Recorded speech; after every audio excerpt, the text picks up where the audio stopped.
Today, the State Health Commission discussed how federal funds could be used to address the growing problem of shrinking health care. Fox 4's Alex Boyer joins us to give us a closer look. Alex. Hi, Clarice. It's pretty alarming. According to a watchdog group, 76 rural hospitals in Texas are in danger of closing. And among those that have closed, the reasons being shrinking populations, declining reimbursement levels, as well as increasing operating costs.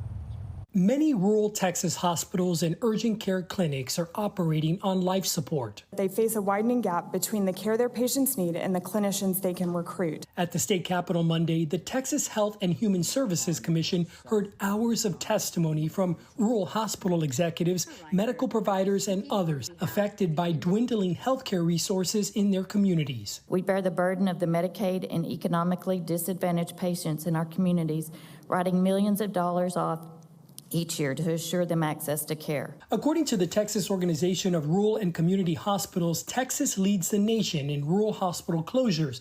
25 have closed in the last 2 decades. We've been struggling with rural healthcare access to care for many years now. Dr. Timothy Bray is the director of the Institute for Urban Policy Research at UT Dallas. Texas declined to expand federal contributions to Medicaid through the Affordable Care Act under the Biden administration. At the time, Governor Greg Abbott said there were too many strings attached.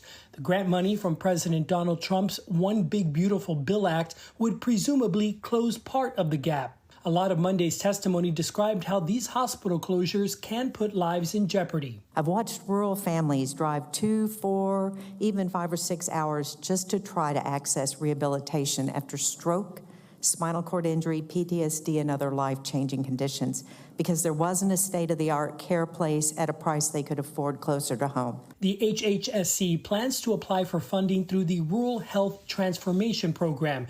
The program will allocate $50 billion to states over 5 years for rural health care initiatives. These sorts of federal grant programs that the state can use to make the right types of strategic investments to both keep many of these hospitals and healthcare programs open, but also expand them and create new opportunities for access.